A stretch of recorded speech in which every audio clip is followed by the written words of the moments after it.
Hello everyone, स्वागत है आप सभी का कॉमर्स स्टूडियो के एक और नए वीडियो में। आज हम पढ़ेंगे लॉ ऑफ डिमांड। तो हम पहले बात करते हैं मीनिंग की। तो law of demand is a fundamental एक सेकेंड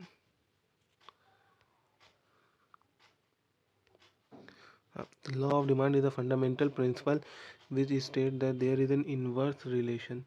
ये इंपॉर्टेंट है, inverse relation between price and a quantity demanded. इसका मतलब ये होता है कि लॉ ऑफ डिमांड ये कहता है कि प्राइस और क्वांटिटी के बीच में इन्वर्स रिलेशन होता है। मतलब जैसे हम इधर देखेंगे तो हमारा जैसे प्राइस, ये प्राइस है, यहाँ क्वांटिटी है। अगर हमारा प्राइस इंक्रीज़ होगी तो डिमांड का क्वांटिटी हमारा डिमांडेड वो कम हो जाएगी, और जैसे प्राइस डिक्रीज़ होगी तो क्वांटिटी की डिमांडेड बढ़ती चली जाएगी। अब according to the professor Marshall, amount demanded increase with the fall in price and diminishes with the rise in a price। मतलब यही है कि बस द अमाउंट जो हमारी डिमांडेड क्वांटिटी है वो प्राइस के गिरने से बढ़ जाएगी और बढ़ने से कम हो जाएगी। Other word, the price of the product goes up and the quantity demand will go down, the quantity demand will go down and vice versa. इसमें यही कहना चाह रहे हैं कि जब हमारी प्राइस इंक्रीज होगी तो क्वांटिटी डिक्रीज होगी। अपोजिट, जब हमारा प्राइस जब हमारा प्राइस डिक्रीज होगी तो उस प्रोडक्ट की क्वांटिटी का डिमांडेड इंक्रीज हो जाएगी। तो ये हो गया हमारा लॉ ऑफ डिमांड का मीनिंग। अब इसको हम ग्राफ और टेबल के थ्रू समझ लेते हैं।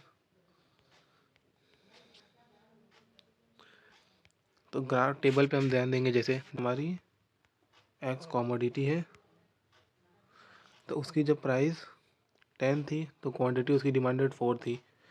तो जैसे जैसे उसकी प्राइस डाउन आती गई, प्राइस 8 हो गई तो डिमांड उसकी 6 हो गई। जब प्राइस उसकी 6 पे आई तो डिमांड उसकी 8 हो जाएगी।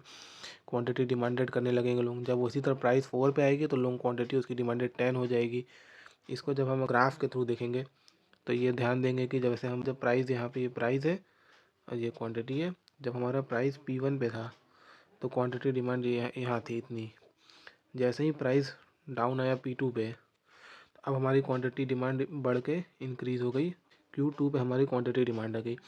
इसका मतलब यही है कि जैसे जैसे हमारी प्राइस डिक्रीज़ हुई हमारा क्वांटिटी डिमांड का बढ़ते हुए चला जाएगा।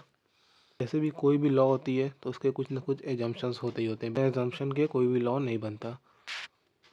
तो हम लॉ ऑफ डिमांड के भी एजम्पशंस हैं, उसकी एक बार बात कर लेते हैं। तो पहला एजम्पशन ये है कि future changes in price. Future changes in price आपका इसमें स्टेबल होना चाहिए। अगर उस गुड्स की फ्यूचर में प्राइस चेंज होने की पॉसिबिलिटी रहेगी तो फिर लॉ ऑफ डिमांड वहाँ वर्क नहीं करेगा। Price of a related good, complementary goods और सब्स्टिट्यूट गुड का केस भी आता है, उसको हम आगे अगले वीडियो में बताएंगे।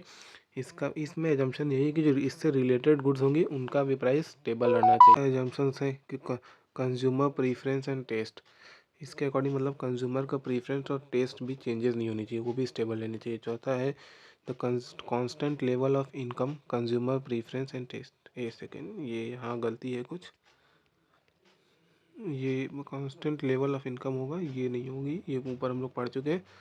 तो constant level of income, consumer की जो इनकम है उसमें भी कोई चेंज नहीं आनी चाहिए। ये वहाँ दोबारा ये लिख दिया गया, ये काट दो। फिर आगे बढ़ते हैं। Changes in the taste and fashion, जो फैशंस हैं उसमें भी कोई चेंजेस नहीं आनी चाहिए। जो हमारा फैशन चल रहा है वही चलनी चाहिए। No changes in taxation policy, तो टैक्सेशन पॉलिसी में भी कोई चेंज नहीं आनी चाहिए। और सेम प्राइस ऑफ सब्सिट्यूट, तो जो सब्सिट्यूट गुड्स का प्राइस है वो भी सेम रहना चाहिए। सब्सिट्यूट और ये रिलेटेड गुड्स ये दोनों हैं, इस पर हम एक अलग वीडियो बनाएंगे। ये दोनों एक्सेप्शन होते हैं, इसका केस